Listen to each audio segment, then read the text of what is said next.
Hey, what's up everyone? It's Vane. After my most recent video, I've decided that it's time to talk about New World's weapons. Welcome to the New World Weapon Beginner's Guide. Today, I'm going to be giving you an overview for every weapon in New World, along with multiple skill trees so you can rest easy come launch day. Do me a favor and send this video to your friends who you're going to be leveling with. It helps me out a ton, and don't forget to like and maybe even drop a sub. Before we begin, I would like to say that unfortunately there will be no skill trees dedicated to PvP in this video. Trust me, I wanted to add them just as bad as you, but with the removal of Grit as an attribute passive along with the addition of Stagger, I won't be able to 100% guarantee that the builds I showcase won't have changes in a couple of weeks.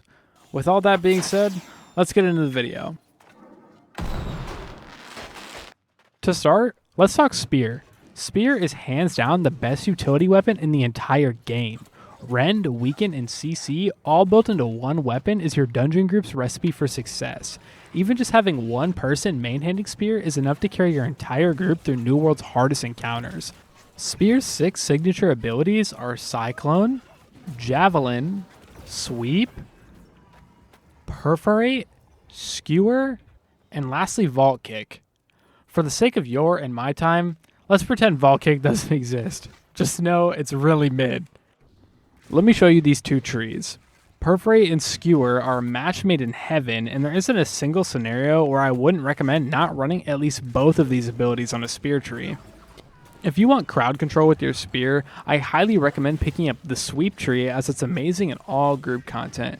Nobody's ever going to complain if you're running this ability instead of Cyclone. Especially around level 30 and above, Sweep can be an absolute game changer in group content, easily taking you and your dungeon team through some of the hardest encounters you're yet to face. Now on the contrary, Cyclone is a great AoE burst ability, especially when paired with its gear perk. Speaking of gear perks, I'm not going to be going super in depth with them in this video. If I think they're worth mentioning, I'm definitely going to put them on screen, but I would hate to overload you guys with information. Just know, certain perks can be amazing additions to your weapons in New World, and they're definitely worth looking out for, especially as you get higher in level. Good weapon pairings for these two trees would be Great Axe and Warhammer for their additional utility. But if you're a true solo player and you don't want anything to do with group content, in my opinion, pair either of these trees with a Rapier, probably one of the best solo combos in the game. Now, I'm not a big fan of Javelin personally, but I do have to say that this ability has a lot of good synergy with Bow. During leveling, Spear Bow can be a lot of fun, and in fact you can take it with you throughout all of the normal level content if you want to. Overall, I think Spear is a great weapon for DPS and utility while also being super beginner friendly. Moving on, we've got Great Axe. Great Axe has 6 abilities, but I'm only going to be telling you about 3 of them. Maelstrom, Reap, and Gravity Well. Maelstrom is a spin attack that pulls enemies towards you. This ability is especially good when paired with its weapon perk, Enfeebling Maelstrom. Reap is mainly used for pulling mobs to where you would like them, especially if you've got an annoying archer that needs to be moved closer to you without wasting your time to close the gap. Gravity Well is a massive AoE that sucks in all mobs to its center and deals a small amount of damage after exploding. While GA lacks a whole bunch of damage, it also happens to be the best zoner in the game. Great Axe's ability for crowd control with these 3 abilities is absolutely insane. Whenever you see a ton of enemies all together, chuck a Gravity Well to group them all up, and use Reap to pull enemies closer to you, and use Maelstrom whenever you need to reclump. This is definitely an ability dump weapon. Use this weapon for just its abilities and then swap to your main DPS weapon. Great pairings for this weapon would be Spear, Hatchet, Warhammer, and maybe even Blunderbuss. Overall, I think GA has some pretty low damage, has great utility, and is decently easy for beginners to pick up. Moving on to Warhammer, a tank's best friend and a great addition for DPS. Warhammer has 6 abilities: Armor Breaker, Mighty Gavel, Wrecking Ball, Shockwave, Clear Out, and Path of Destiny. I love Path of Destiny, but I don't love it in PvE. Consider it gone. Here's the tree I recommend if you're tanking. You're getting a ton of Fortify from safety measures, Power Cleaner, and Outnumbered. This tree is giving you as much CC and survivability as you can get. Do your best to farm cooldowns with acceleration and quick recovery while the mobs are stunned. This tree also works really well if you're using Warhammer as an offhand for something like Spear. Just use the CC as you see fit. I've also got a tree for DPS. The Lasting Trauma passive gives Armor Breaker Rend, along with the gear perk Sundering Shockwave and Sundering Clear Out. This can be used to give as much value to the group as possible. Warhammer has a lot of buffs for heavy attacks, so if you wanted to main hand Warhammer DPS, you definitely could, but it is outshined by a good amount of weapons. Overall, I think Warhammer has some pretty okay DPS. It has a crazy amount of utility, especially with its perks, and it's decently beginner friendly. Alright, now we've got Greatsword. Probably my favorite weapon in New World. Its abilities are Relentless Rush, Crosscut, Skyward Slash, Steadfast Strike, Calamity Counter, and Roaring Rupture. For the sake of this guide, we're not going to be mentioning Steadfast Strike or Calamity Counter, as they're not very good DPS abilities for Greatsword. They're useful for tanking, but GS tanking is a pretty high level form of tanking that I wouldn't recommend to beginners. Expect a guide on this in the future though, especially after launch. Greatsword DPS is all about the onslaught stance. You gain 15% more damage and double your heavy attack speed for the trade of receiving 15% more. You'll be in onslaught stance the second you use any ability on the left tree or heavy attacks from the aggressive shift passive. I've got two trees for you. The first is very basic and simple DPS. If you're just starting out on Greatsword, run this tree. Use all of your abilities and spam heavy attacks. Rinse and repeat. Once you're starting to feel a little bit more comfortable, I highly recommend swapping to this tree. Swapping Crosscut for Rupture. Rupture is a small AoE ability. After grabbing the passive Adaptive Rupture, this ability works based on what stance you're in. Rupture during Onslaught works as a mini grab well, while Rupture during defensive stance pushes enemies away from you. With the passive Intimidating Roar, this also hits foes for 10% weaken. Open up with Rupture, Relentless Rush to quickly swap back to Onslaught, and spam heavy attacks and apply Rend with Skyward Slash as needed. Overall, I think Greatsword has crazy DPS, has a little bit of okay utility, but is not super beginner friendly because the amount of frames that you are stuck in the heavy attack animation can be quite dangerous. Moving on to our range options, let's talk about the bow. Bow is one of the best range options in the game, and it was the most popular weapon in the beta for good reason. Bow's abilities are Poison Shot, Evade Shot, Rain of Arrows, Rapid Shot, Penetrating Shot, and Explosive Shot. For the sake of PvE, we're going to forget about Evade and Poison Shot. I personally don't think they're worth using. Onto the first tree, we've got Pen and Rapid Shot. These two abilities are a go-to on bow for PvE. I love Rapid Shot because of its CDR passive, Rapid Accuracy. It makes this ability super fun to spam, especially in large-scale bossing. Along with it, we've got Rain of Arrows. This perk is great for an AoE, especially because of its long range. I use this tree a lot for general open-world PvE, along with gathering runs, etc. For the second tree, I've traded Rain of Arrows for Explosive Shot. Explosive Shot is the equivalent of sticking a grenade to your arrow and shooting it. It has a small AoE that does pretty good damage. Use this tree if you're taking bow into any sort of dungeon content. Pair this weapon with Rapier or Spear. It'll be a lot of fun. Overall, in my opinion, I don't think bow is that great of a weapon, especially when it comes to endgame, but it's super easy to use and has good damage. Especially while leveling, I think this weapon is super beginner friendly. Ladies and gentlemen, New World's only shotgun equivalent, I introduce you to the Blunderbuss. Blunderbuss has 6 abilities, and once again, we're only going to be talking about 3 of them. And it's going to be pretty short and sweet with Blunderbuss. Claw Shot is your grab ability. This ability is going to pull you point blank with your target. With the passive Mobile Overload, successful hits are going to give you 1 additional shot in the mag. I highly advise using this ability when you have 0 ammo because you can double proc Deep Load with it. Azoth Shrapnel Blast is a horizontal shot dealing burn damage against your target, and Splitting Grenade is going to split into 3 child grenades upon first impact, all exploding and dealing fire damage. I've got 1 tree for you with not much else to be said. Honestly, you can pair Blunderbuss with any weapon that scales off of strength or intelligence. GA, Warhammer, Spear, Hatchet, Ice Gauntlet, Void Gauntlet, Firestaff, the possibilities are endless. I've seen so many weird builds with this weapon because of its unique scaling, I wouldn't even know where to start.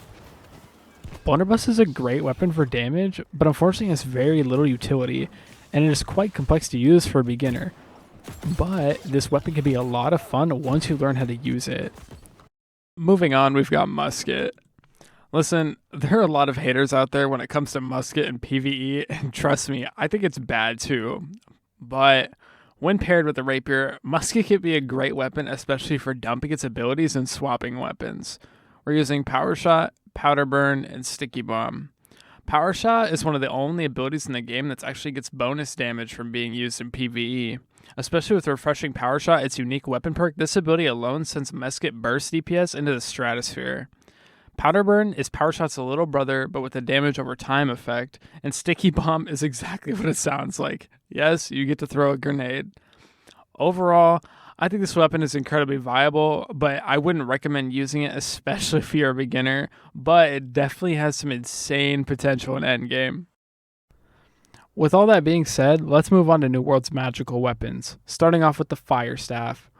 Firestaff is a confusing weapon to me. This weapon used to be super OP back in 2021, but since then, it's been balanced quite well to the point where I think all of Firestaff's abilities are pretty good. In all honesty, this is probably my least used weapon for PvE. Its damage has always been pretty good, and by no means am I telling you not to use it, but I've never really been a big fan of the mage play style. From everything I've seen, I can tell you this. Firestaff's damage leans toward the dead middle of all weapons. Its damage is okay. It's not bad, it's not amazing, but the weapon is hella cool. There are so many different ways people have utilized this weapon over the years that this is the only weapon I'm not giving you a build for. Hop in game and play around with the Firestaff until you find out what's right for you. Overall, Firestaff has okay damage, little to no utility, but is super beginner friendly. Alright healers, let's talk about Lifestaff. Lifestaff is the only source of good healing in New World, and my recommendation in PvE is to pretty much always run full AoE healing. Eventually healing is going to become more of a preference to a lot of you, but right off the bat, this is what I recommend. We've got Sacred Ground, a staple for group healing and is essential in every single LS build you can think of. Orb of Protection is an orb that explodes on the ground, giving those affected a little bit of additional regen, along with a great amount of Fortify. Beacon is an AoE heal that forms a massive bubble of healing. Note that you can stick this to your teammates and it'll move with them. There's not a whole lot left to say about Lifestaff, just know that if you want to get into healing, it's super beginner friendly, especially on AoE. Just note that as you progress, weapon perks will end up being a necessity for Lifestaff as the content continues to get harder, but to start out, this tree will take you quite far. Introducing Ice Gauntlet, every mage's favorite damage dealing utility weapon. Ice Gauntlet's signature abilities are Ice Spike, Storm, Shower, and Pylon. There's also Wind Chill and Entomb, but Wind Chill has some really niche use cases, and Entomb is a PvP ability in my opinion. Ice Gauntlet is typically used as an offhand weapon in PvE, similar to like Great Axe, Warhammer, in the matter that you almost never use this weapon for its autos.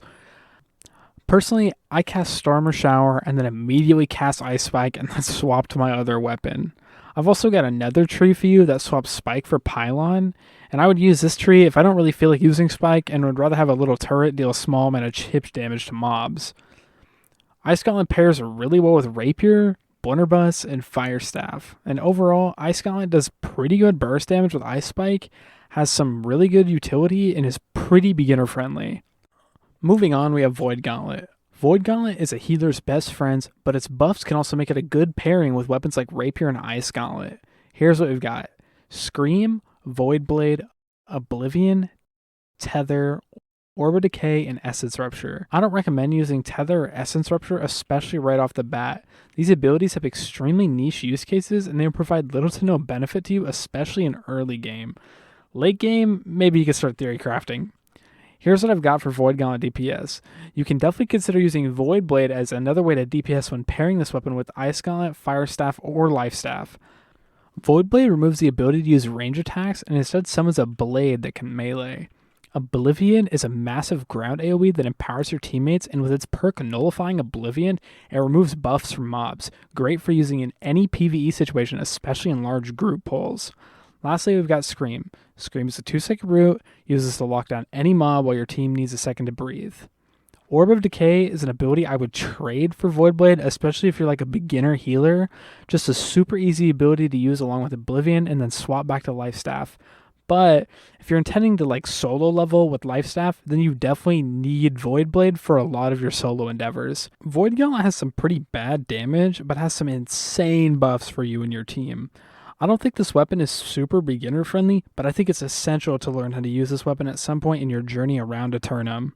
Beginning with Sword and Shield, we're going to split this weapon into 2 parts. For tanking, we've got Upheaval, an uppercut ability doing 200% weapon damage, and its final passive gives you 25% CDR on all of your SNS abilities, which is great because your main taunt on SNS has a long cooldown. Next we have Shield Rush. At some point in the game, you'll be able to get the perk Fortifying Shield Rush on your shield, and this takes SNS from a good tanking option to a great one. Defender's Resolve is your main AoE taunt with a range of 8 meters. On this tree, we're purposefully grabbing all of the passes on the left tree for its final perk, Leadership, which grants a 10% power to any member of your group regardless of range. Alternatively, there is a case to be made with grabbing Defensive Formation, although with the amount of Fortify you have as a tank, I wouldn't recommend running it. For DPS, this is what I've got for you. Upheaval, like we talked about earlier, Whirling Blade, which is a spin attack capable of damaging multiple targets, and Leaping Strike, a movement ability that causes your target to stagger. In conclusion, SNS is a staple in any tank's arsenal and is a great option for DPS. It's also decently easy to learn, and I would highly recommend learning to tank at some point if you haven't already. Moving on to the highest DPS weapon in the game, we have the Rapier. This weapon can be very complicated, especially when you start talking about all the options you have to run, or even more complicated when you're playing with multiple Rapiers in a group. For the sake of simplicity, I'm going over the one build that is for sure the highest solo DPS build you can use. These abilities are Tondo, Flurry, and Flourish and Finish. Rapier's FNF ability allows you to pop stacks of bleed that you've inflicted upon your foes for insane damage. For beginners, this is the rotation: Tondo, Flurry, Tondo, FNF. Especially with the survivability you can have with the Rapier's weapon perk, Leeching Flurry, your survivability with this weapon becomes insane whether you're in solo or group content. Overall, Rapier has some insane damage with little to no utility, but in the right hands, this weapon could be amazing. Let's talk about Hatchet. Hatchet is a great solo option known well for its ability to defy death. Think you're gonna die? Swap to Hatchet. I've got 4 abilities, 2 trees.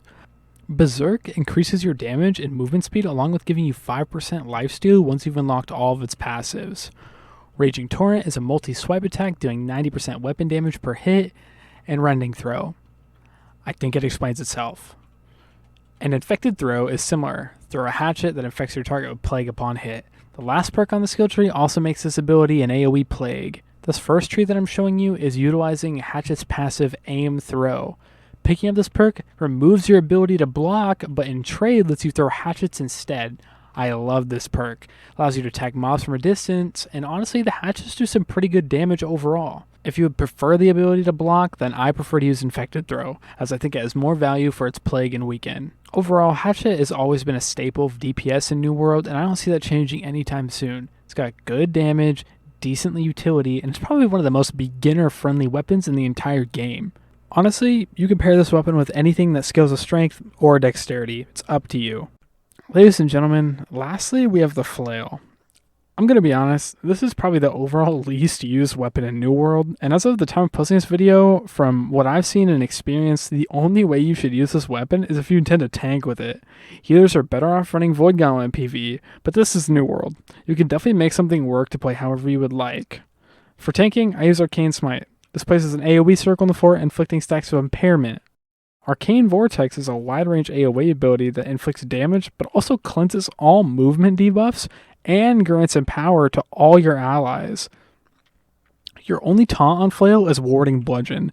Casting Warding Bludgeon taunts all enemies within an 8 meter radius while also granting one of Flail's unique abilities. All allies within 3 meters of the caster are granted Reinforce Fortify. Warding Bludgeon has a perk called Crowded Bludgeon that also has insane CDR, allowing you to practically continuously cast the ability if you have enough mobs around. Although this perk and weapon mods seem to be incredibly hard to find. I'm going to show off some of the passives as we go through the skill tree, but just know that Flail is an amazing weapon to tank with, but if you intend on buffing your teammates, you lose a lot of survivability that you would get from other weapons. Overall, Flail doesn't do a lot of damage, but it has an insane amount of utility. But because it lacks a lot of survivability, I find this weapon incredibly hard to use. If you've made it this far, thank you so much for watching. This video took me for what feels like forever to make. When New World Aeternum comes out on October 15th, I will be live streaming on Twitch as well as posting updates to how I'm feeling or what I'm working on regarding New World on Twitter. There will be a link in the description of this video linking to all of my socials. Once again, everyone, it's been Vane, and I'll see you next time.